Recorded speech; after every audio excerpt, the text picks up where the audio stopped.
Amrit Kumar ji exclusive.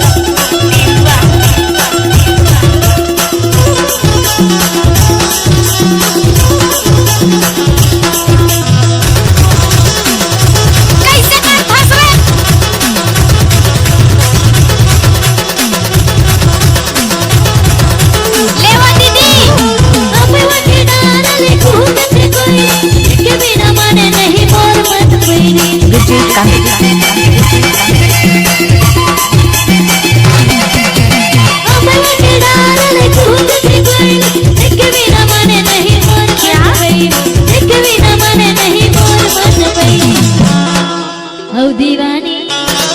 तो हम ताली मजा नहीं आई है दीवानी बनाई डारे दीवाना बाजा तू डारे दीवानी बनाई डारे दीवाना बाजा तू डारे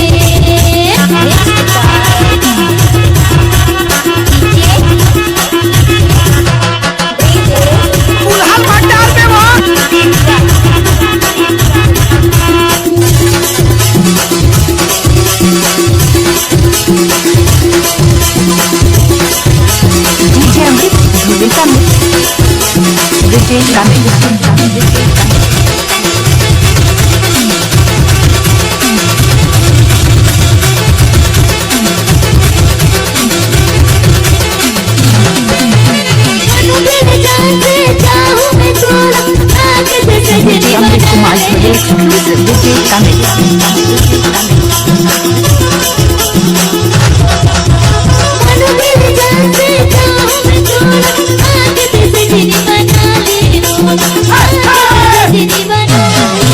एक्सक्लूसिव दीवानी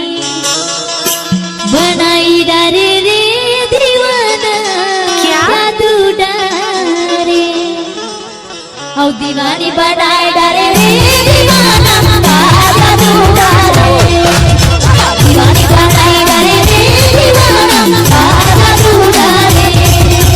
दीवानी बनाई डारे रे दीवाना बाजा तू डारे दीवानी बनाई डारे रे दीवाना बाजा तू डारे दीवानी बनाई डारे रे दीवाना बाजा तू डारे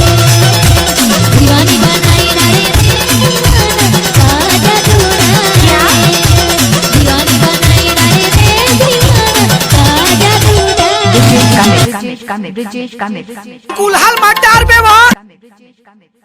डीजे अमृत ध्रुवे नीचे टोला वाले।